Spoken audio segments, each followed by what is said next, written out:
Hey everybody, it's Matt, Wrestling with Whiskey back one more time, and today we have a very different kind of blind tasting for you. So I'm going to give you a little intro.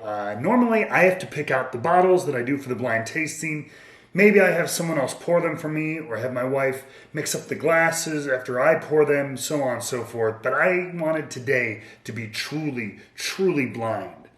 So I asked my lovely wife if she would go ahead and choose 3 bottles from the collection and document her choice as to why she chose them, why she chose to pour those, and put those in front of me today. And, well, you know what?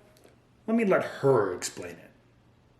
So, I am in my husband's whiskey closet. Basically, I have pretty much free reign over this bad boy.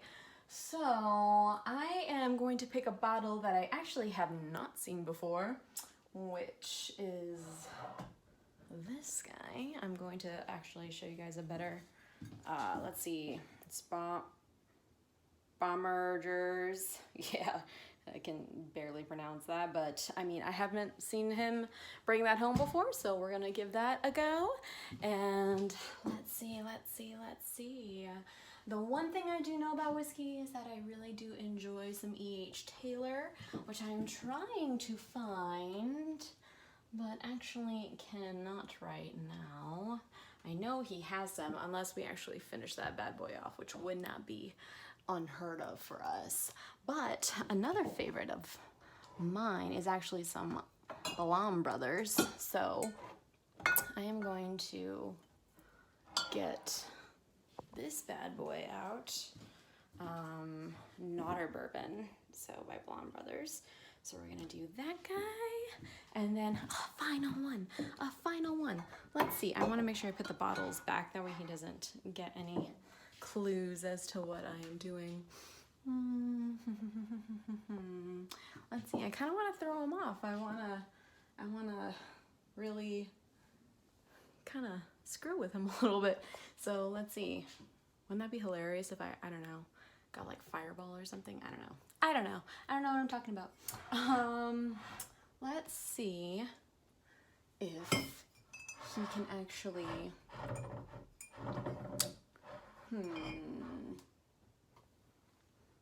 you know what? I honestly don't know, y'all. I honestly don't know. There's too many freaking bottles in here for me to make a decision. So what we're gonna do is, you know what, we're gonna do 1792 High Rye. That is what we're gonna do. Boom, that bad boy. So, High Rye whiskey, here we go.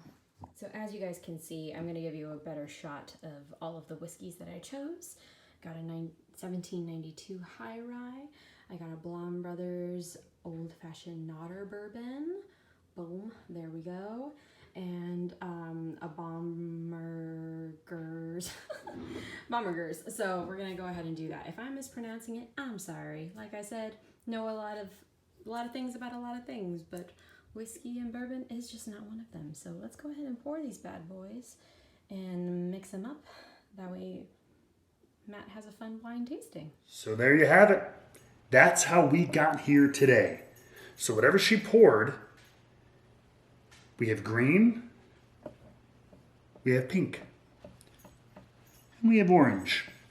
I don't know what the hell those mean, but she has written those on a card, and I will reveal those later. But first, we gotta smell, we gotta taste. So I have no idea what's in these glasses. You guys know, and so hopefully you will laugh as I get these really, really, really wrong and embarrass myself.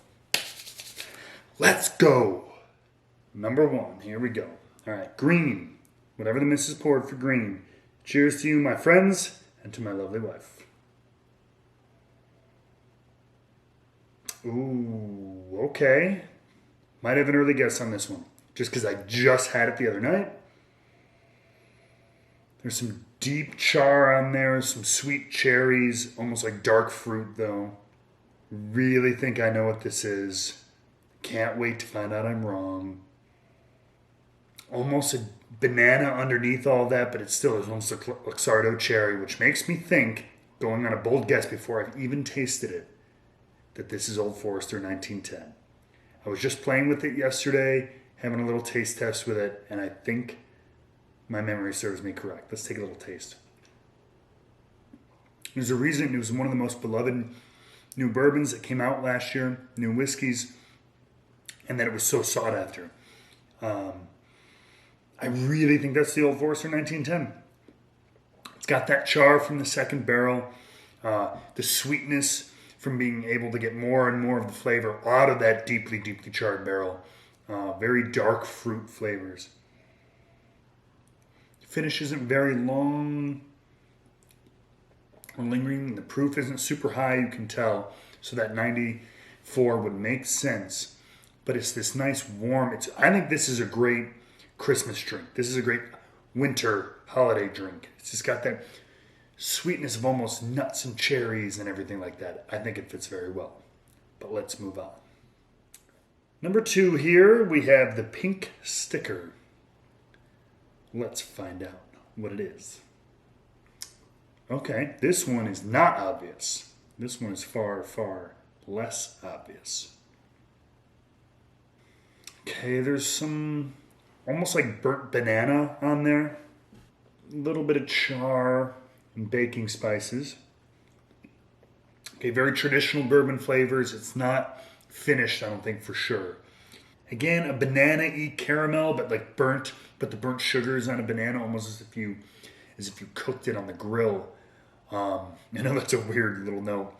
I have a feeling this could be a Heaven Hill product of some type.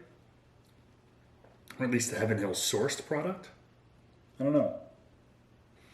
It's got a nice, like, almost herbally rye spice. So the rye mash, I don't think it's overly high. It's not in the 20s or 30s kind of thing, but I think it's up there. It's not low rye for sure.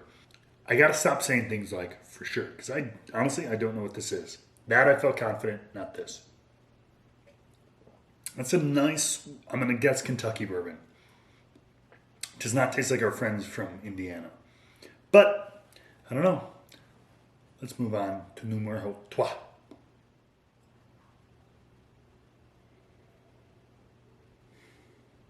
Okay.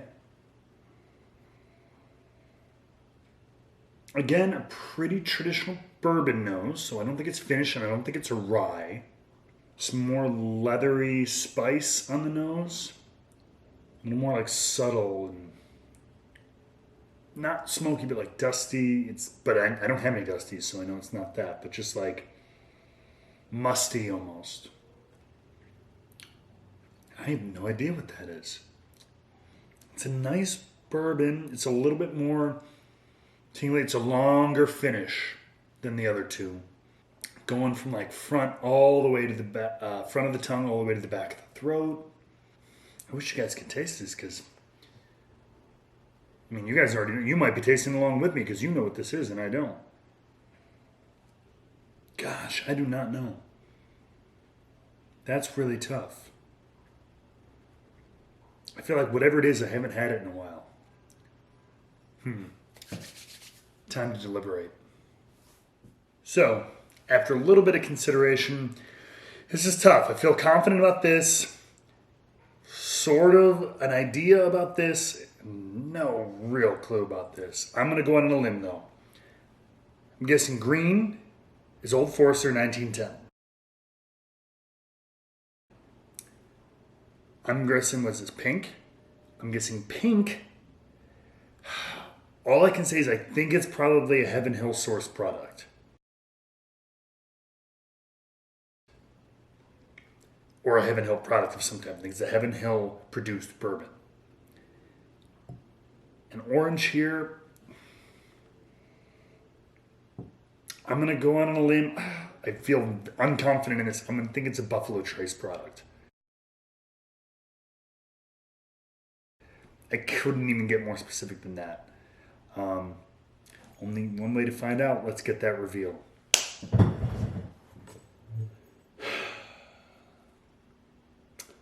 Sitting here with the reveal card. And I'm not even going to go through like a formal review or anything because you guys already know what these are. And I'm finding out and you guys are laughing. You've probably been laughing at me the whole time. So that's good. I feel like an idiot. But I don't, because I love this. This is kind of the whole point of tasting blind. And the funny thing is, people have talked about this will be different. This would be a different tasting on a different day. The way you breathe, the way you taste, the way it's all changes sometimes on a day-to-day basis. So I could taste some of these again side by side and be like, what? That tasted nothing like I did the other night. Yeah, so number one, the one I was the green, so sure with 1910, ends up being 1792 High Rye. Are you kidding? Like, here I was thinking it was this like finished bourbon that was super sweet and everything. But for some reason, this super High Rye, and I don't remember what the mash bill is offhand, but it's a lot rye. It didn't taste overly florally. And maybe some of those fruity notes I was picking up were more of the rye as opposed to the deep cherry and the vanilla from the finished charred barrel that I thought it was. So that's 1792 High Rye. God, yeah, it just seems sweeter than the last couple of times I've had it. It's very interesting. And then this is Baumberger's Declaration, a Michter's product, but which is sourced. And I mean, maybe I got this right, because from what most people seem to think, the Baumberger's line is potentially sourced from Heaven Hill, although I don't know that for sure. Obviously NDAs and everything like that, but it does taste in line with a lot of Heaven Hill products. If you have more information on a more definitive source of Baumberger's, I'd be very curious to hear it. But yeah, so maybe I kind of got close-ish on that one. And then this last one, which I thought was really, really good, which now makes sense, but is nowhere near a Buffalo Trace product, is Blum Brothers Nodder Bourbon. This was the 9-year, as you guys saw. MGP from their stuff. This is before they started pumping out those last remaining 12-year barrels, which are really, really primo. But this is still very nice too. I found this sitting on the shelf, and yeah, it's definitely, I think, the most layered, probably the oldest of all three at 9.